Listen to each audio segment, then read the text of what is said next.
आज हम लोग सम्मिलित हुए हैं भगवान हरि की कुछ कथा और भगवान हरि की कीर्तन में जुड़कर अपने जीवन को पावन बनाने के लिए। सब लोग पीछे बोलिए, नाम संकीर्तनम यस्य सर्व पाप प्रणाशनम प्रणामो दुख शमनः तम नमामि हरिम परम। इस श्लोक में बताया गया है नाम संकीर्तन करने से सब पाप दूर चले जाते हैं। जिस तरह एक श्लोक में आता है पुराणों में, जैसे जंगल में अगर एक सिंह का बड़ा दहाड़ सुनकर छोटे प्राणियां डर के मारे भाग जाते हैं, इसी तरह से अगर आप ऐसी ताली बजाओ, पेड़ में बैठे हुए सब पंछियां उड़ जाते हैं।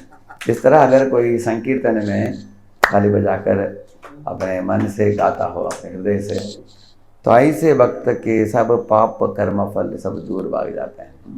नाम संकीर्तन जैसे सर्व पाप प्रणाशनम, सब पापों का नष्ट करने की क्षमता हरिनाम में है। तो इसलिए हमें हरि नाम करना चाहिए, लेकिन हरि नाम के साथ साथ हम हरि कथा भी श्रवण करनी चाहिए, क्योंकि हरि कथा श्रवण करने से भगवान हरि के संबंध में हमें पता चलता है। हरि नाम के दो परिभाषा दिए हैं शास्त्र में, सर्व अमंगल हरे इति हरि, ऐसे बताया। सब हमारे जीवन में जो भी अमंगल चीज़ें हैं, जो हमें दुख देने वाले चीज़ होते हैं इस दुनिया में, मन में विविध तरह के विकारों को पैदा करते हैं, जिसके कारण हम खुद भी दुखित होते हैं, दूसरों को भी दुखित करते हैं। ऐसे तकलीफ देने वाली जो चीज़ें हैं, सूक्ष्म चीज़ें हमारे मन में, उन चीज़ों को भगाने की, उन चीज़ों को शुद्ध कराने की क्षमता हरि नाम में है, हरि कथा में। भगवान नाम हरि है। सर्व अमंगल हरे इति हरि, ऐसे बताया। जैसे प्रातः काल में मैंने देखा हूँ, एक व्यक्ति एक पीछे एक सिलेंडर लेकर आता है, हाथ में उसका एक से स्टिक होता है, उसका ऐसे करता है कुछ, आपने देखा है, डिसइंफेक्टेंट बोलते हैं उसको। तो खास करके दीवारों में कुछ लोग कोने में जाकर ये कर लेते हैं, कुछ लोग थोड़ा इसके कारण ये आ जाता है, क्या होता है, अनेक जंतु आ जाते हैं उधर, मच्छर इत्यादि आते हैं, लेकिन वो दवाई डालने से क्या होता है, सब जंतु भाग जाएंगे उधर से। जिस तरह सूर्य जो है मलमूत्र को चूस लेता है, खुद भी दूषित नहीं होता हो, उस स्थान को भी ठीक कर देता हो, इस तरह भगवान हरि क्या करते हैं, सर्व अमंगल हरे इति हरि। हरि की परिभाषा क्या है, हमारे अंदर जो चित्त में मल पड़ा हो उसको मिटा देते हैं, खुद भी शुद्ध रहते हैं। अस्नाविरम शुद्धम अपावविद्धम, ऐसे उपनिषद में कहा गया है। सपर्यगा शुक्रमकायम व्रणम अस्नाविरम शुद्धम अपापविद्धम कविर्मनीषी परिभू स्वयं भूर याता तत्तोत्तांत ददाचाश्वतीभ्यः समाभ्यः। ये श्लोक है ईशोपनिषद से। तो बताया गया कि भगवान शुद्ध हैं, दिव्य हैं। भगवान इतने मंगलमय हैं। प्रभु रामचंद्र के रूप में भगवान ने जब अपने श्री चरणों को एक पत्थर के ऊपर रखा, तुरंत अहिल्या निकल आई, उनकी धूली पाकर वो उसका विमोचन प्राप्त हो गया उसको। उनके श्री चरण इतना पवित्र है उनका। इस तरह वृंदावन में हम भागवत के 10वें स्कंद में पढ़ते हैं, जो गोप बालक यमुना का पानी पीते समय उनको मालूम नहीं था कि वो जहरीला पानी था, क्योंकि एक बहुत बड़ा सर्प, नाम क्या था उसका, कालिया, आकर उधर वास करता था, और उसके कालिया के विष से पानी मिलकर जहरीला हो गया था। उसको पीकर गोपबाल सब मृत होकर वो किनारे में पड़े थे। लेकिन भगवान कृष्ण ने जब अपने दिव्य आँखों से अमृतमय दृष्टिपात किया उनके ऊपर, तत्क्षण सब गोप बालक जिंदा हो गए। इसका मतलब है भगवान हरि के हर अवयव में पवित्रता है। उनके श्री चरण की धूलि भी पवित्र है, उनके आँख भी पवित्र है। गोपियाँ भी एक गीत में गाते हैं, प्रणत देहि नाम पापकर्षणं तृणचरानुगं श्रीनिकेतनं फणिफणार्पितं ते पदाम्बुजं प्रणतचेतुनः हृदयत्रयम्। हरे कृष्णा, साथ में गए सब लोग। हरे कृष्णा कृष्णा कृष्णा हरे हरे, हरे राम हरे राम राम हरे हरे। वो बोल रही हैं गोपियाँ, हम लोगों के जीवन में कोटि कोटि जन्मों में हमने अनेक पाप कर्म कृतियों को करके पहाड़ जैसे हमने पाप कर्म का फल एकत्रित किया है। लेकिन भगवान के श्री चरण इतने दिव्य है कि उनके श्री चरण की धूल ही पड़ेगा हमारे पापों के ऊपर, वो चूर चूर हो जाता हो पहाड़। प्रणत देहि नाम पापकर्षणम, क्योंकि भगवान के श्री चरण में एक बिजली है। तो बिजली जैसे बिजली आवाज जाता है आसमान में, सुना आपने? उसके बाद तुरंत बरसात होती है, क्योंकि उसको इलेक्ट्रिक चार्ज को डालकर इंद्र क्या करता है, वो जो बादल के अंदर जो पानी बैठा हुआ उसको रिलीज करता है। ऐसे इसी तरह हमारे पापक कृतियों को भगवान कैसे मिटा देते हैं अपने श्री चरण में जो उनका बिजली है उससे। इस तरह भगवान के श्री चरणों में एक कमल भी है, ये कमल का भी चिन्ह है। वो चिन्ह जो है, ऐसे 16 चिन्ह हैं उनके श्री चरणों में। कमल का चिन्ह का मतलब क्या है? कीचड़ के बीच में रहता है कमल, लेकिन पवित्र रहता है, शुद्ध रहता है, वो दूषित नहीं होता हो। इस तरह भगवान के भक्त पारिवारिक जीवन में रहे, जैसे ब्रजवासियाँ पति पत्नी बच्चे गाय बछड़े काम धंधा सब करते उसके बीच में रहते हैं, लेकिन वो लोग कमल जैसे रहे।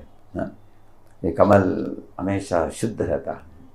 तो भगवान के श्री चरणों के नीचे 16 चिन्हों में कमल भी एक है। यही संबोधित करता है कि भगवान के भक्त कैसे शहर के बीच में रहते समय भी वो विकारों के वश में नहीं आते हैं, अपने आप को शुद्ध रखते हैं। उसका भी एक कारण है, जैसे अगर बारिश हो रहा हो, लेकिन अगर आप कार के अंदर बैठे हो आपको कुछ प्रॉब्लम होगा? नहीं होगा। लेकिन आप स्कूटर के ऊपर बैठे हो, क्या होगा? प्रॉब्लम होगा, है ना? भीग जाएगा पूरा कपड़ा हमारा। इस तरह इस दुनिया में कलयुग का प्रभाव, माया का प्रभाव सब जीवन के ऊपर आता ही है। लेकिन जो भक्ति भाव में प्रेरित होकर रहते हैं अपने जीवन में, वो ऐसे कार के अंदर जो बैठे हुआ व्यक्ति और उसके बराबर है। उनको है बहुत दुनिया की समस्या हैं, लेकिन ये इनके जीवन में अंदर घुस नहीं पाते हैं, क्योंकि भगवान से सुरक्षित अवस्था में रहते हैं। इसे प्रणत देहि नाम पापकर्षणम, तृणचर अनुगम बताते हैं। तृणचर, अच्छा, घास चरने वाला कौन है? घास कौन खाता है? गाय। तृणचर अनुगम तो मतलब है गाय के पीछे पीछे भगवान के श्री चरण चलता है। ऐसे किस लीला में जाते हैं भगवान? गोचारण लीला में। गाय जाते हैं आगे, भगवान जाते हैं पीछे। आगे आगे गैया, पीछे पीछे बाल बोलते हैं, दोनों के बीच में नंद गोपाल चलते हैं। ऐसे भगवान वो बोल रही है कि भगवान की वो श्री चरण ये धरती में क्यों पड़ रहा है, ताकि सारे धरती को धन्य किया जाए। इसलिए भगवान जिधर भी उनका चरण पड़ता है उधर धन्य करते करते जाते हैं। भगवान सब स्थानों को धन्य कर देते हैं। तृणचरानुगम श्रीनिकेतनम, वो बोल रही है कि भगवान कौन है? श्री उनके अर्धांगिनी है। तो लक्ष्मी उनके अर्धांगिनी है। उनके वक्षस्थल पर एक सुनहरा बाल है, जिधर लक्ष्मी जी के लिए लक्ष्मी के वसन के लिए एक स्थान है। उधर वास करती है लक्ष्मी। ऐसे तत् वक्षस्थल नित्यवास रसिकाम तत्शांति संवर्धिनी बताया गया। वक्षस्थल में वास करती है लक्ष्मी। ऐसे लक्ष्मी की श्री निवास बोलते हैं ना, उनका नाम क्या है? श्री निवास। श्री, वो श्री भी निवास करते हैं उनके वक्ष से। मतलब क्या है? उनके पास समृद्धि ही समृद्धि है। गोचारण भी करना हो तो किसी को 2-4 नौकर चाकर को लगा सकते हैं, लेकिन लक्ष्मी के पति होने के बावजूद भी खुद ही गोचारण लीला करते हैं भगवान। ये उनकी लीला है, इस तरह बताते हैं। तो नचनानंदम श्रीनिकेतनम फणिफण अर्पितम। ये जो कालिया नाग था बड़ा जहरीला था, वो बहुत उसके अंदर विष था। उसके पास हजारों फण थे, लेकिन उनमें से 100 फण थे जो बहुत प्राधान्य था। प्रधान जो फण था, कितना? 100 फण थे ऐसे। तो ये कालिया नाग जब यमुना में आ पहुंचा, वो कैसे आ पहुंचा उसके बारे में भी वर्णन है भागवत में, आप पढ़ेंगे।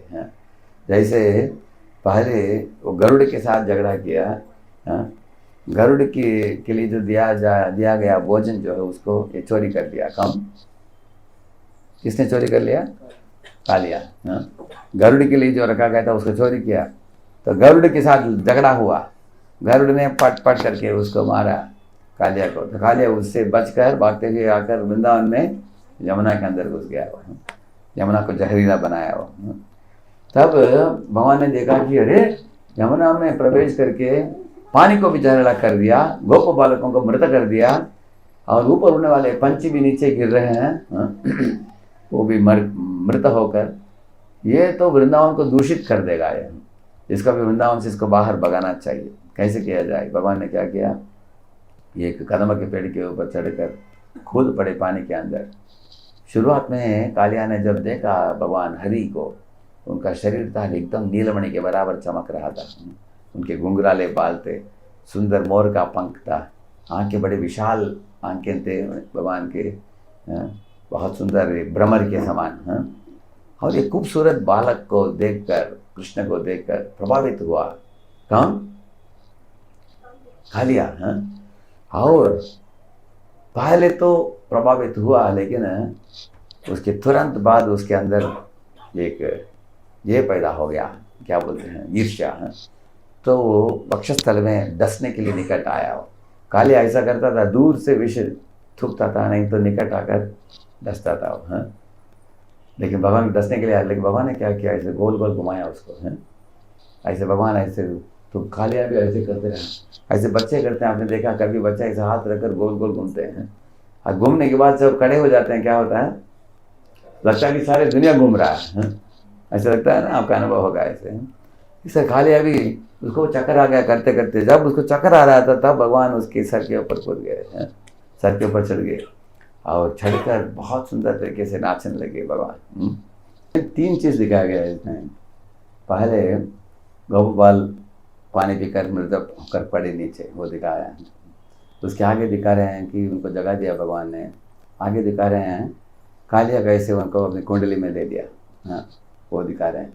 उसके बाद भगवान ने उसके फणों को कैसे दबाया, एक एक करके दबाया, देखा आपने? पाट करके ऐसे, वो दिखाया।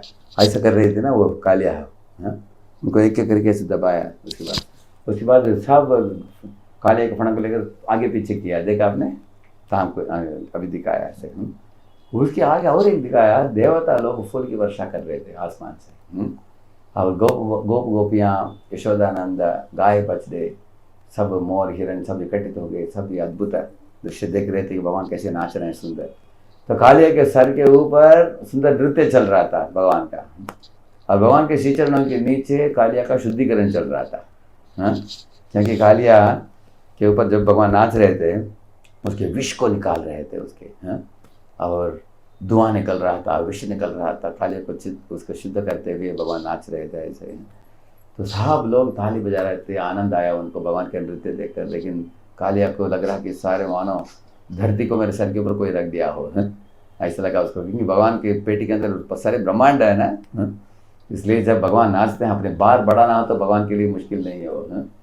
ऐसे उसका शुद्धिकरण किया भगवान ने। इसलिए भगवान 3 चीज़ के लिए आते हैं दुनिया में, परित्राणाय साधूनाम, और उसका आगे क्या है?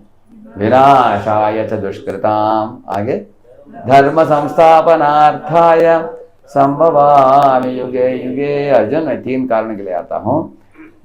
यानी भक्तों को आश्रय प्रदान करने के लिए और असुरों को वध करने के लिए और उनको सुशुद्ध करने के लिए और धर्म का संस्थापन करने के लिए मैं आता हूँ, ऐसे भगवान बताते हैं। तो इस लीला में भगवान आसुरी प्रवृत्ति वाले कालिया को भी शुद्ध कर रहे हैं और अपने भक्तों को सुरक्षा प्रदान कर रहे हैं, अपने भक्तों को बचा भी रहे हैं। और ये बता रहे हैं फणी फणार्पितम, कालिया के धर्मपत्नियों ने देखा कि इसको इतना नाच कर भगवान ने उसको शुद्ध करा दिया, उसके वो ईर्ष्या को त्याग दिया उसने, छोड़ दिया ऐसे। तो आप भगवान की लीलाओं में आप देखोगे दो तरीके की लीला करते हैं भगवान, लौकिक अलौकिक। कुछ लीलाएं हैं देखने में लगता है कि साधारण बच्चे करते हैं, जैसे माखन की चोरी करना भगवान करते हैं। आपको दिखाता हूँ, ये जो ये देखिए ये क्या लीला है, कौन भाग रहे भगवान के पीछे? हाँ, यशोदा माँ भाग रहे थे, भगवान माखन का पूरा गड़ा लेकर भाग रहे हैं, है ना, कितना खूबसूरत है। तो इस तरह की शरारती करते हैं। तो ये शरारती करना साधारण बच्चे भी कर सकते हैं इसको, है ना। इस तरह गोचारण लीला कोई भी कर सकता है, लेकिन गोवर्धन धारी जो भगवान गोवर्धन उठाते हैं सब लोग कर सकते हैं क्या? नहीं कर सकते। दावाग्नि पान करना, दावाग्नि को दावा नल को पीना तो भगवान करते हैं, करेक्ट ना। इस भगवान कालिया के ऊपर नाचना, कालिया के ऊपर भगवान नाचे जब उनका उम्र था 5.5 उम्र था उनका, और गोवर्धन का पर्वत उठाया जब उनका उम्र था 7। रास नृत्य क्रिया रास क्रीड़ा जब उनका उम्र था 8। और वृंदावन छोड़कर मथुरा गए तब उनका उम्र था 11। और मथुरा में 13 साल में मथुरा छोड़कर वो द्वारका चले गए उसके बाद, हम देखते हैं। तो इसका मतलब है, प्रभुपाद जी बोला करते थे अगर कोई रास क्रीड़ा करना चाहता है, भगवान ने जो 8 साल में किया, तो उसको उसके पहले कालिया के ऊपर नाचना पड़ेगा। प्रभुपाद जी बोलते थे अगर 1000 फण वाले कालिया के ऊपर नाचने की बात तो दूर की बात है, एक फण के ऊपर नाचो तो देखा जाएगा। सर्प को देखते ही हम लोग टेबल के ऊपर खड़े हो जाते थे हम लोग बचपन में, सर्प का नाम सुनते ही, करेक्ट है ना। इसलिए आप देखेंगे भगवान जो अलौकिक लीला भी करके दिखाते हैं, जो मनुष्य उसका नकली नहीं कर सकते हैं। मनुष्य सिर्फ उन चीज़ों का नकली करना चाहता है भगवान की लीला में जो ये कर पाता है, करते ना। और बोलता है अरे भगवान चोरी करते हैं माखन, तो हम भी कुछ बैंक का चोरी करेंगे। नहीं, हम बैंक का चोरी करेंगे तो पुलिस पकड़कर कारागार में डालेंगे उसको, है। लेकिन भगवान जब माखन चोरी करते हैं उनको उनका नाम बहुत लोग गुणगान करते हैं उनको माखन चोर करके, करेक्ट ना। क्यों? क्योंकि इस दुनिया के सब माखन भगवान से ही आए हैं, क्योंकि भगवान उद्गम स्थान है सब चीज़ों के लिए, ऐसे। इस तरह अगर भगवान रणभूमि छोड़कर भागते हैं तो उनका नाम क्या है? रणछोड़ राय बोलते हैं उनका नाम। क्योंकि साधारण व्यक्ति रणभूमि छोड़कर भागेगा तो उसको निंदा किया जाएगा, बोलेंगे कि ये क्षत्रिय नहीं है, कायर, ऐसे लोग बोलेंगे। लेकिन भगवान भागना किसके समान है? जैसे कभी कभी पिताजी बच्चे के साथ ऐसे लीला करते हैं, बच्चा सोचता है कि मेरे पिताजी मेरे से डरते हैं, बच्चा एक लाठी लेकर पीछे भागता है और पिताजी आगे भागते हैं, करेक्ट ना। ऐसे होता है ना। ऐसे अभी इधर देखिए भगवान भाग रहे हैं, यशोदा के पीछे कर रही है। इस तरह ये कालेवन नाम का एक व्यक्ति था जो कृष्ण के पीछे किया, लेकिन कृष्ण उसके पकड़ में नहीं आ रहे थे उसके, और ये व्यक्ति गाली देने लगा, चिल्लाने लगा, ए कायर, तुम्हारे पास शक्ति हो तो लड़ो मेरे साथ। लेकिन कृष्ण बोले नहीं, कुछ भागते हुए गए। लेकिन उनका कुछ योजना था, उनका भगवान जो भी करते हैं उनका कुछ योजना होता है। जब भगवान भागते हुए गए, दूर भी नहीं भागे भगवान, निकट ही भाग रहे थे। हस्त प्राप्त नहीं वो बताया गया। हस्त प्राप्त मतलब है जितना आपके हाथ होता है उतना ही दूर में। उसको लगा कि पकड़ने वाला सोच रहा था, ऐसे भागते हुए गया वो व्यक्ति कालेवन।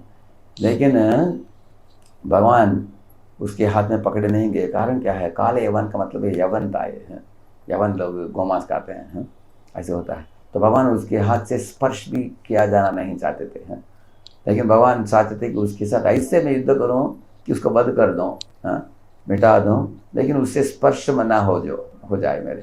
इसलिए भगवान ऐसे उसको पीछे किया, अब पीछे भाग रहा था भगवान के। तो भगवान ने भागते हुए जाकर क्या किया, एक गुफा के अंदर घुस गए भगवान।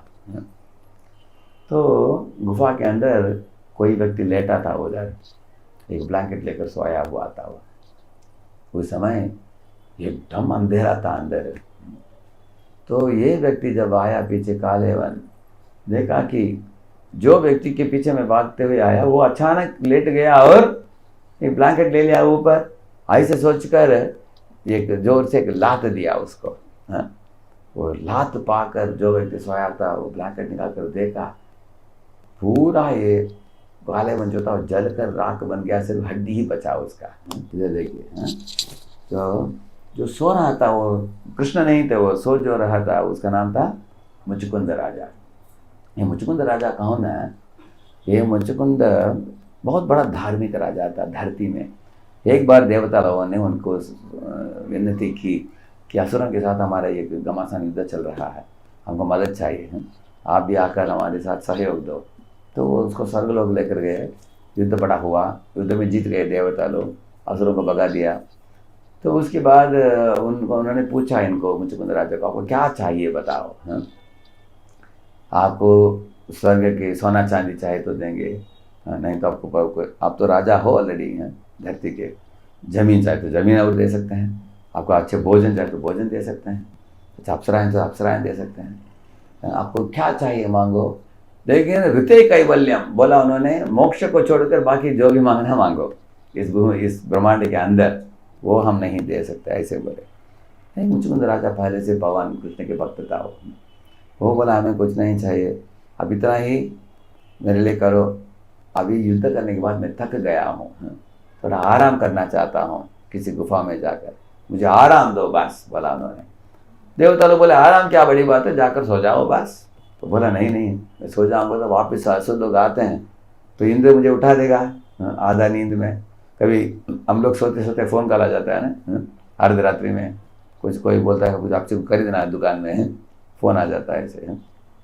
तो ये लोग बोले नहीं आएगा इंद्र, ये बोले नहीं नहीं मुझे ऐसे वरदान दीजिए, कोई मुझे उठाएगा ना, मैं आँखों से उसको देखूंगा, वो जलकर राग भस्म हो जाएगा वो। ऐसे देवता लोगों ने तदास्तु बोल दिया उसको।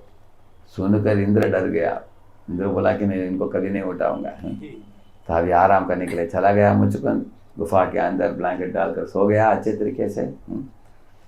और भगवान को ये सब मालूम है, भगवान को क्या नहीं मालूम है बोलिए, वो तो सर्वज्ञ है, वो सब जीवों के हृदय में अंतर्यामी है उधर। और ये जब देखा मुचुकुंद ने इनको, किसको, कालेवन को, पूरा वो जलकर राख बन गया, वो सिर्फ हड्डी बचा उसका। उसके बाद मुचुकुंद राजा मुड़कर भगवान को देखा, एक सुंदर स्वरूप है, नीलमणि के बराबर भगवान का शरीर, चतुर्भुज रूप है, एकदम सुंदर मुकुट है।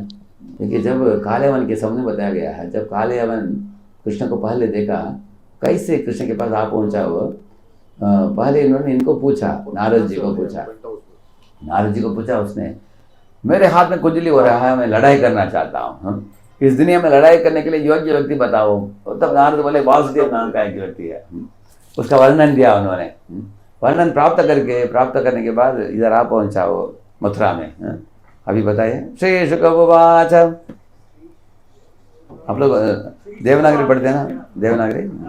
तम विलोक्य विष्णुनिष्क्रांतम उज्जिहान निबोडुपम दर्शनीय तमं श्यामं पीतकौशेय वाससम। जब कालेवन ने देखा कृष्ण को, तब लग रहा था कि जैसे मानो आसमान में जब बादल होता है, बादल जब हटता है तब पूर्णिमा दिखता है, चंद्रमा, ऐसे पूर्णिमा के समान भगवान एकदम खूबसूरत दिख रहे थे। ऐसे दर्शनीय तमाम का मतलब दर्शन करने के लिए योग्य थे भगवान, इतने खूबसूरत थे। एक बार देखा तो देखते रहो ऐसे लगा उनको। श्रीवत्सवक्षसं ब्राजत कौस्तुभामुक्तकन्धरं ऋतुदीर्घचतुर्बाहुं नवकंजारुणेक्षणं। ये भगवान के का वर्णन है, बता रहे हैं कि वो पीतांबर पहने थे भगवान, कौस्तुभ था उनके गले में, और उनका दीर्घ बाहु था, उनका चतुर्बाहु था उनका, नवकंजारुणेक्षणं मतलब कमल के पंखुड़ियों के बराबर था उनकी आंखें, सुंदर था। नित्यं प्रमुदितं श्रीमत् सुकपोलं शुचिस्मितं मुखारविन्दं बिभ्राणं सुरन्मकरकुण्डलं। नित्यम प्रमुदितम, हमेशा उनके चेहरे में एक मुस्कान था भगवान के। नित्यम, कभी कभी हम लोग मुस्कुराते हैं, कभी हम एकदम जैसे मुरझाए फूल जैसे हो जाते हैं। दुख आता है तो हमारा चेहरा बदल जाता है, लेकिन भगवान का चेहरा हमेशा नित्यम प्रमुदितम। सुकपोलम, उनके चंद्र जो होता है ऐसे कृष्ण मुन जैसे उनके कपोल था, ऐसे शुचिस्मितम, शुद्ध मुस्कान था उनके चेहरे में। मुखारविंदम बिभ्राणम, उनके चेहरे ही कमल, नील कमल के बराबर था। स्वर्ण मकर कुंडल, उनके मकर कुंडल जो है वो चमक रहा था। वासुदेवो हयमिति पुमान् श्रीवत्सलांचनः चतुर्भुजो अरविंदाक्षो वनमाल्यति सुंदरः। ये बता रहे हैं कि अरे वासुदेव, ये तो वासुदेव है, ऐसे बोल रहा है। कौन? कालेवन। अरे नारद से जो मैंने सुना ये तो सही निकला। चतुर्भुज बोला, इसका चतुर्भुज है, मुकुट है, कुंडल है, नील मणि है, और ये भी है, श्रीवत्स भी है, कौस्तुभ है, सब कुछ ठीक मैच हो रहा है उन्होंने जो बोला। लक्षणैर नारद प्रोक्तैर नान्यो भवितुम अर्हति। ये तो नारद ने जो बोला लक्षण तो मिलजुलता है, सही, वही होगा ये व्यक्ति। निरायुधश्चलन पद्भ्याम योत्स्ये अनेन निरायुधः इति निश्चित्य यौवनः प्राद्रवत्तम परांगमुखम। ये माइंड है। परांगमुखम का मतलब क्या है? ये बोला कि मैं इसके साथ लड़ाई करूंगा, लेकिन ये तो आयुध उठा ही नहीं रहा है। मैं भी आयुध नहीं उठाऊंगा, मैं मल्ल युद्ध करूंगा। लेकिन उसका इच्छा क्या था? कृष्ण को पकड़कर उसको दबोच दो। दबोचना जानते हैं आप लोग? हाँ, दबोचने की इच्छा था उसको, ताकि उसको क्रश करके खत्म किया जाए। यह उसका प्लान था ऐसे। इसलिए मैं भी मल्ल युद्ध करूंगा, ऐसे सोचा उसने। लेकिन भगवान ने क्या किया? परांगमुखम का मतलब अपने मुख को भगवान दूसरी ओर कर दिया। उसको अपने मुख को नहीं दिखाया भगवान ने, क्योंकि भगवान जो होते हैं हर एक जीव के व्यवहार के अनुसार भगवान उसका आदान प्रदान करते हैं। अगर हम भगवान की ओर एक कदम आगे बढ़ाते हैं, भगवान 10 कदम आगे बढ़ाएंगे हमारी ओर।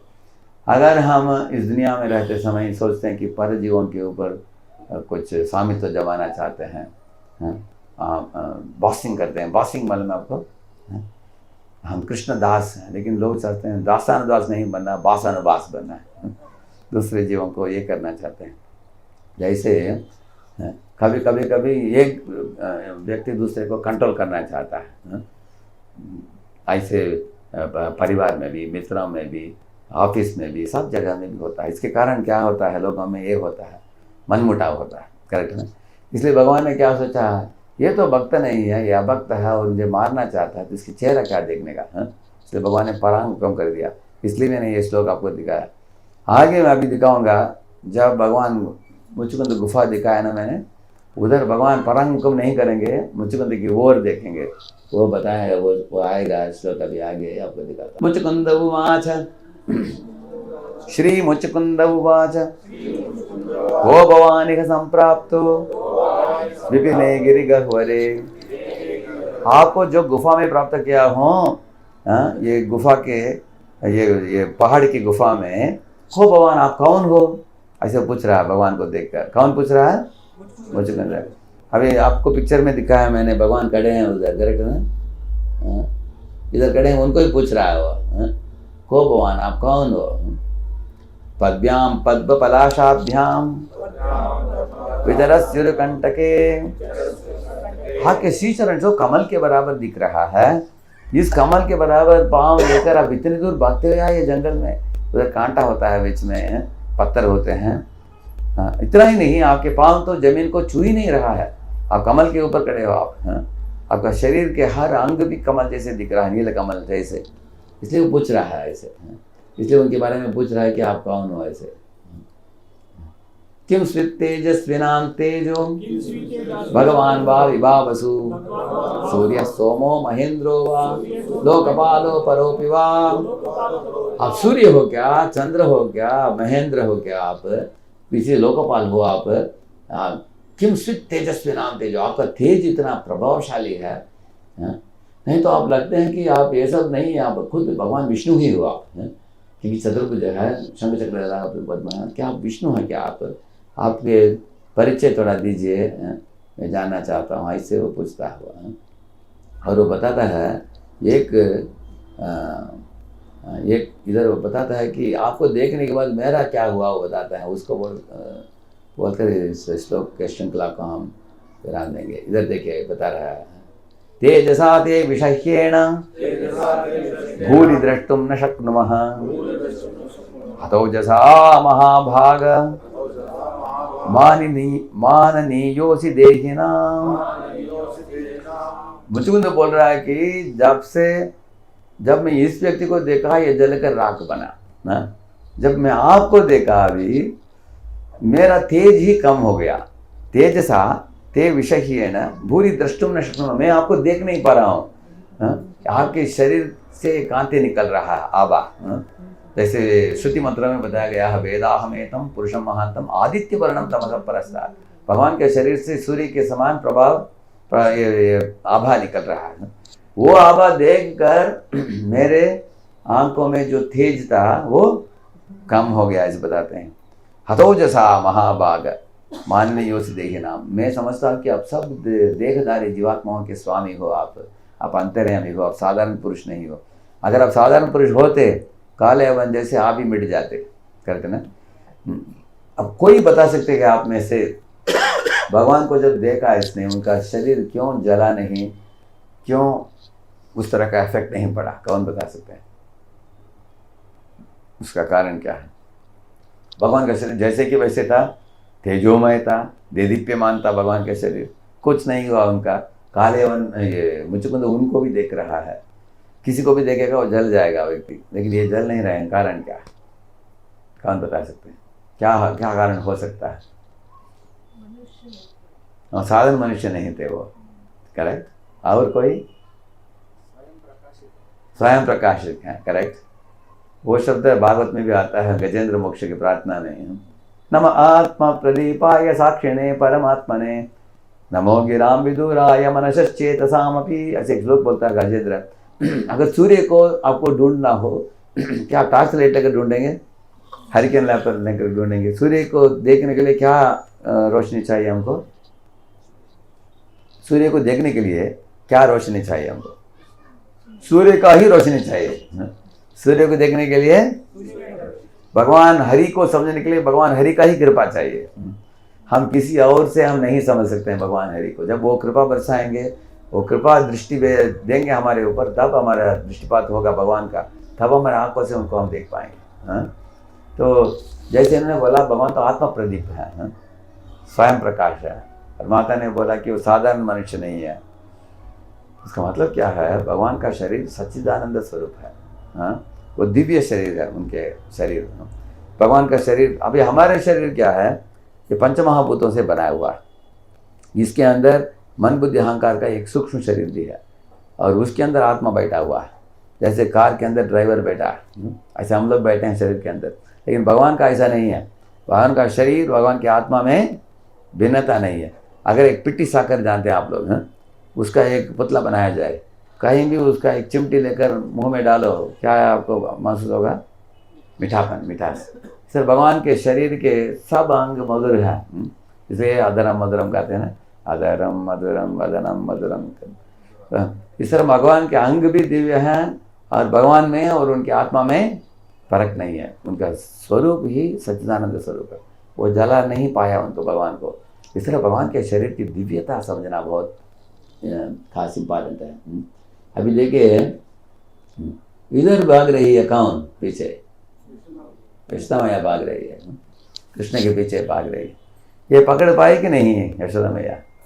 पकड़ नहीं पाई भगवान को, पीछे भागती हुई। क्या भगवान भाग गए क्या? पकड़ लिया भगवान को, पकड़कर एक रस्सी से बांध भी दिया। उसको दामोदर लीला हम बोलते हैं। कारण क्या है? भगवान हरि किसी के हाथ में बंधे नहीं जाते हैं, लेकिन वो प्रेम के वश में आकर बंधे जाते हैं। जैसे आप लोगों को मालूम है, अर्जुन के रथ को किसने चलाया? भगवान श्री कृष्ण। तो इसलिए भगवान का एक नाम पड़ा, कोई जानते हैं नाम भगवान का? जो हाँ करेक्ट, क्या बोला है? क्या सारथी है? पार्थ सारथी। पार्थ कौन है? अर्जुन। पार्थ के सारथी पार्थ सारथी भगवान कृष्ण। तो मैं कलकत्ता में जब था, अभी हाल ही में कुछ महीनों के पहले, एक लड़का, बड़ा प्रवचन था, 300 लोग थे, तो एक लड़का ने बोला कि भगवान क्यों इतना गर्व करते हैं, बोलते हैं अर्जुन को मैं भगवान हूँ करके। मैंने बोला अगर भगवान नहीं बोलेंगे तो हमको पता कैसे चलेगा? अर्जुन ने पूछा आप बताओ भगवान कौन है? भगवान बोले मैं ही भगवान हूँ। सत्य बात ही बोला है ना, इसमें गलती क्या है? मैंने बोला। बाद में मैं उसको बोला, उस लड़के को, मान लो तुम कल इन्फोसिस के एक CEO बन गए आप, एक कंप्यूटर कंपनी के CEO, नंबर 1 आदमी बन गया। आप अपने कार में आपके कंपनी के एक नौकर को नीचे पीछे बिठाकर कार चलाओगे क्या? मैंने पूछा उनको। वो बोला कभी नहीं, इसके पहले तो हम पीछे बैठेंगे, हमारा कोई ड्राइवर नौकर चाकर होंगे, वो ड्राइविंग करेगा, हम पीछे आराम करेंगे, ऐसे बोला उसने। लेकिन मैंने उसको बोला देखो भगवान अपने ही भक्त अर्जुन को पीछे बिठाकर खुद रथ चला रहे हैं, भगवान नंबर है कि नहीं? हाँ, तो तुरंत वो मान लिया, वो बोला सही बोला आपने, ये हम नहीं कर सकते, भगवान कर सकते हैं, ऐसे बोला उन्होंने। हाँ, इसलिए आप देख सकते हैं भगवान हरि, भगवान कृष्ण वो अपने भक्तों के प्रेम के वश में आते हैं। अर्जुन के प्रेम के वश में आकर भगवान बने पार्थ सारथी। इसी तरह यशोदा के वश में आकर भगवान पकड़े जाने के लिए तैयार हो गए। ठीक है, मैं यशोदा प्रेम से भाग रही है मेरे पीछे, लेकिन कालयवन प्रेम से भागा नहीं, वो दबोचने के लिए भागा, इसलिए भगवान पकड़े नहीं गए उसके हाथ में। इस तरह हम लोग अपने जीवन में हम अनेक चीज़ों के पीछे हम लोग भागते हैं, कोई पैसा के पीछे भागता है। कलकत्ता में उसी प्रवचन में मैंने बोला कि हमें पैसा अर्जित करना चाहिए, हम लोग दान भी करना चाहिए और हम लोग अच्छे जीवन जी सकते हैं, लेकिन साथ साथ हमें एक संतुलन चाहिए करके ना। अगर हमारा बुखार 103, 104, 105 हो जाएगा तो अच्छा है क्या? तो याद ही है, हमें टेम्परेचर थोड़ा कम करना पड़ेगा। तो भौतिकता जितना बढ़ता है उससे बुखार भी बढ़ता है, उससे झगड़ा भी बढ़ता है जीवन में, है शांति भी चला जाता है। लेकिन हम नहीं बोल रहे हैं कि उसको पूज्य कर दो, हम क्या बोलते हैं उसको 98.6 बोलते हैं ना प्रति फ़ारेनहीट। तो मतलब आध्यात्मिक भौतिक का एक संतुलन, बैलेंस रखना चाहिए। तो वो प्रवचन में एक व्यक्ति बोला, बीच में हाथ खड़ा करके बोला कि हाँ भगवान को भगवान मानो, कृष्ण को, हम पैसा को भगवान मानते हैं, ऐसे बोला उसने। तो मैं उसको तुरंत जवाब दे दिया, पैसा भगवान नहीं, पैसा ये भगवान का बीबी है पैसा, ऐसे मैंने बोला है। बोला भगवान का बीबी है, she is Mrs Vishnu. Lakshmi कौन है? विष्णु का मिसेस है, करेक्ट ना? और मैंने बोला किसी के मिसेस के पीछे भागना नहीं चाहिए, करेक्ट ना? किसी को मिलना है तो पति पत्नी दोनों को मिलना चाहिए। इसलिए हमारे इस्कॉन में हम दोनों को पूछते हैं, लक्ष्मी नारायण, सीता राम, राधा कृष्ण, दोनों को हम पूछते हैं। और वैसे तो विष्णु मिल गए तो आपको लक्ष्मी भी मिल जाए, क्योंकि लक्ष्मी उनके श्री चरणों में पड़े रहती है। इसलिए हम लिखते हैं शुभ लाभ, लिखते हैं लाभ का मतलब है लक्ष्मी, शुभ का मतलब है नारायण। तो लक्ष्मी नारायण को साथ में पकड़ना चाहिए हमको, शुभ लाभ। इस तरह ये जो यशोदा को के प्रेम के वश में आकर कृष्ण दामोदर बने, यशोदा दामोदर बने। दाम उदर का मतलब है उनके उदर को एक दाम लेकर बांध दिया उन्होंने, इसलिए दामोदर, पार्थ सारथी दामोदर, ये नाम से हम पुकारते हैं। तो हम लोग आज के छोटे प्रवचन में 2-3 विषयों के बारे में मैंने बोला। तो शुरुआत में मैंने आपको हरि का परिभाषा दिया, कोई बता सकते हैं हरि नाम का मतलब क्या? मैंने बोला, कौन बता सकते हैं? हरि शब्द का परिभाषा एक संस्कृत में समझाया मैंने क्लास के शुरुआत में। सर्व अमंगल हरे इति हरि, वो एक मीनिंग है। दूसरा मीनिंग है प्रेम दिया हरे मन, प्रेम देकर मन को हराते हैं, चिंते हैं, इनका नाम मनोहर बोलते हैं, उनका नाम है। इस तरह से वो उसका भी नाम हरि है। लेकिन आज वो दूसरा परिभाषा मैंने उसके बारे में बोला नहीं, पहला वाला उसके बारे में बोला, सर्व अमंगल हरे इति हरि। तो उसके समझ में मैंने क्या उदाहरण दिया, किसी को याद है? कैसे वो अमंगलता को निकालते हैं, उसके लिए अनेक उदाहरण दिया मैंने। कालिया का उदाहरण दिया, कालिया के ऊपर नाच कर उसको शुद्ध कर दिया भगवान ने, करेक्ट। और हाँ कालिया वध, हाँ ये बोल दिया, रिलीज कर दिया आंसर कालिया का। और सूर्य का उदाहरण दिया, करेक्ट। भगवान मलमूत्र को शुद्ध कर देता है उस स्थान को। और कमल का उदाहरण दिया, कैसे भगवान के चरणों में आश्रित भक्तजन हमेशा शुद्ध रहते हैं कमल जैसे। पारिवारिक जीवन में भी वो हमेशा भगवान के चरणों में पड़े रहते हैं। और एक उदाहरण दिया, प्रभु रामचंद्र के धूल पाकर अहिल्या का उद्धार हुआ, करेक्ट ना। ये सब ऐसे अनेक उदाहरण दिया हमने। एक गोपियों का श्लोक भी बोला हमने, पहाड़ जैसे पाप कर्म फल को भी भगवान के श्री चरण मिटा देता है। इसलिए मैं भगवान के श्री चरण में आश्रित रहने के लिए हम नाम जप करते हैं, हरे कृष्ण कृष्ण कृष्ण हरे हरे राम राम राम। तो इस माला में जप भी करते हैं और शुरुआत में क्लास में हमने कीर्तन भी किया, दर्शन दोनों करते हैं। तो ये बात हो गया हरि के संबंध में मैंने बोला। ऐसे बोलते बोलते मैं पहुंच आया उधर, एक विषय बोला कि भगवान के हर अवयव दिव्य है। तो पहले तो श्री चरण की बात हो गई, और कुछ क्या बोला मैंने, किसी को याद है? हाँ करेक्ट, वो अदरम मधुरम वदनम, उसके बारे में वो भी बोला, करेक्ट। आंखों के बारे में कुछ बोला, किसी को याद है? भगवान की आंखों के बारे में कमल नयन है, लेकिन आंखों से किसी को देखा उन्होंने, क्या हुआ? ये जो भगवान अपने आंखों से मृतक गोप बालकों को देखा, करेक्ट ना, वो सब लोग तुरंत जीवित हो गए। तो मतलब उनकी आंखों से अमृत वर्षा होता है। हम लोग भी मृतवत थे भक्ति में आने के पहले, लेकिन भगवान के मंदिर में आकर दर्शन करके उनके आशीर्वाद पाकर हम लोग जो मृतवत थे अभी हमको जिंदा कर दिया भगवान ने, जगा दिया है। अभी तो हम समझ पा रहे हैं, हम भागवत आदि इसके भगवान का ही कृपा है, करेक्ट है ना। ये एक बात बताया, वो बोलते बोलते मैं कालिया की लीला में घुस गया उसके बाद। तो कालिया के बारे में बोला, कालिया के फणों के ऊपर भगवान ने नाचा, ऐसे नाच कर उसको शुद्ध किया, ऐसे बताया हमने। और ऐसे बोलते बोलते मैंने ये बताया कि उसके आगे मैंने बोला भगवान दोनों लीलाएं करते हैं, लौकिक और अलौकिक। अभी लौकिक लीला देखने में लगता है हम जैसे क्रियाएं भगवान करते हैं, माँ का चोरी करते हैं, यानी गौचारण में जाते हैं ऐसे, लेकिन भगवान अलौकिक भी करते हैं। अलौकिक क्यों करते हैं भगवान, कोई बता सकते हैं? अलौकिक लीला क्यों करते हैं? जैसे मैंने बताया आपको, दावाग्निपान करते हैं, कालिया के ऊपर नाचते हैं, ये गोवर्धन पर्वत उठाते हैं, क्यों? हाँ, वो इस दुनिया को दिखाना चाहते हैं कि मैं स्वयं भगवान हूँ, मुझे साधारण मनुष्य मत समझो। इसलिए वो दिखाते हैं, क्योंकि कुछ मूर्ख लोग सोचते हैं कि भगवान भी हम जैसे दिखते हैं। तो वो जैसे अगर कोई जेल के अंदर एक प्रधानमंत्री आ गया तो चोर लोग सोचते हैं कि अरे प्रधानमंत्री जेल के अंदर है, मतलब क्या हम सब प्रधानमंत्री हैं? आज बोले सही है क्या है?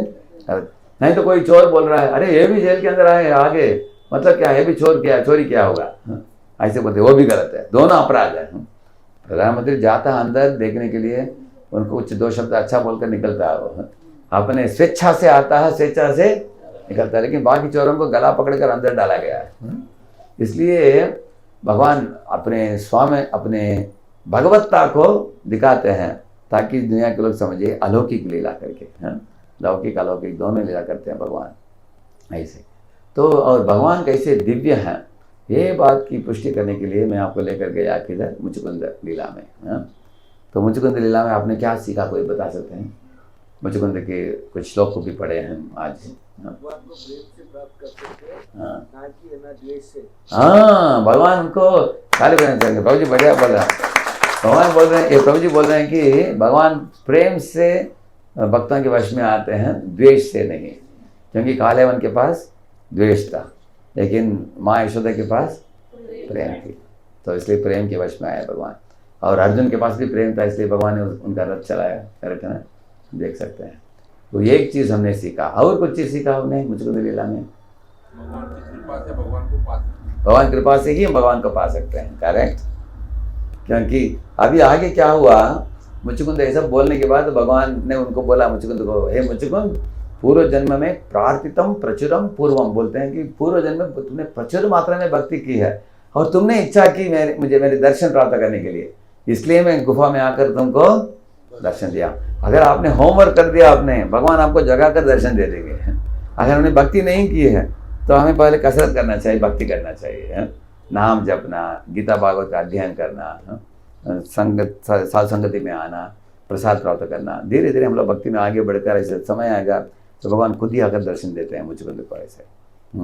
एक महत्वपूर्ण चीज़ मैंने बोला मुचकुंद लीला में, जिस अंत में मैंने बताया आपको, वो काले उनका शरीर जल गया, उसके बाद भगवान का कुछ नहीं हुआ, भगवान का तेजस्वी शरीर था। उस समय मैंने एक बात बताया, क्या बात बताया, वो उन्होंने बताया वो उदाहरण, लेकिन क्या और उसके आगे क्या बोला, सच्चिदानंद स्वरूप है भगवान का।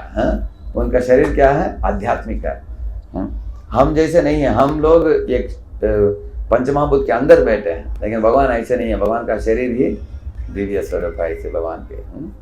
इस तरह अनेक सुंदर सुंदर लीला हैं भागवत में। आज मैंने दो तीन लीलाओं के बारे में, तो उधर आप जो देख रहे हैं भागवत है, ये साक्षात भगवान कृष्ण से अभिन्न है। आप लोगों ने देखा होगा जो सिख लोग गुरु ग्रंथ साहिब को पूजा करते हैं, देखा ना आपने? हाँ, इसमें भी लेकर जाते हैं, पालकी में भी, क्योंकि ग्रंथ पढ़ने से भगवान प्राप्त होते हैं। इसलिए ग्रंथ को भगवान से अभिन्न कहा गया। जो इन ग्रंथों को श्रद्धा के साथ, प्रेम के साथ पढ़ेंगे, उनके चित्त में भगवान बस जाएंगे और हर क्षण वो भक्तों को भगवान प्रेम की मधुरिमा से भर देंगे उनके हृदय को। तो इसमें प्रहलाद का लीला है, प्रहलाद हिरण्यकशिपु का, ध्रुव महाराज का, अम्बरीश का, और समुद्र मंथन लीला का, और गजेंद्र मोक्ष का, अजामिलोपाख्यान है, और सीताराम का, लक्ष्मी नारायण का, और मत्स्यकूर्म वराह नरसिंह, सब लीला है इसमें। अंत में दशम स्कंद में कृष्ण के प्रचुर मात्रा में 90 चैप्टर्स हैं, सब लीलाएं हैं, उनके बाल्य लीलाएं, जैसे मैं अभी दिखाया आपको। तो इस तरह भागवत को घर में रखने से ही घर का रोशनी बढ़ता है, ऐसे बताया गया है। अगर उसको खोल कर एक एक पृष्ठ पढ़ता जाएगा कोई व्यक्ति, वो बुद्धिमान बन जाएगा, वो भक्तिमान बनेगा, भक्तिमान बनेगा, उसके हृदय प्रेम से भर जाएगा। अगर उसको जीवन में उतारता है कोई व्यक्ति, उसके अंतिम काल में, अंतिम सांस लेते समय वैकुंठ अभिमान रहेगा उसके घर के बाहर, उसको भगवान के धाम में लेकर जाएगा। ये भागवत के श्रवण करने का महत्व बताया गया। तो आज ये लोग ले रहे हैं भागवत, और कुछ लोग भगवता भी ले रहे हैं, करेक्ट है?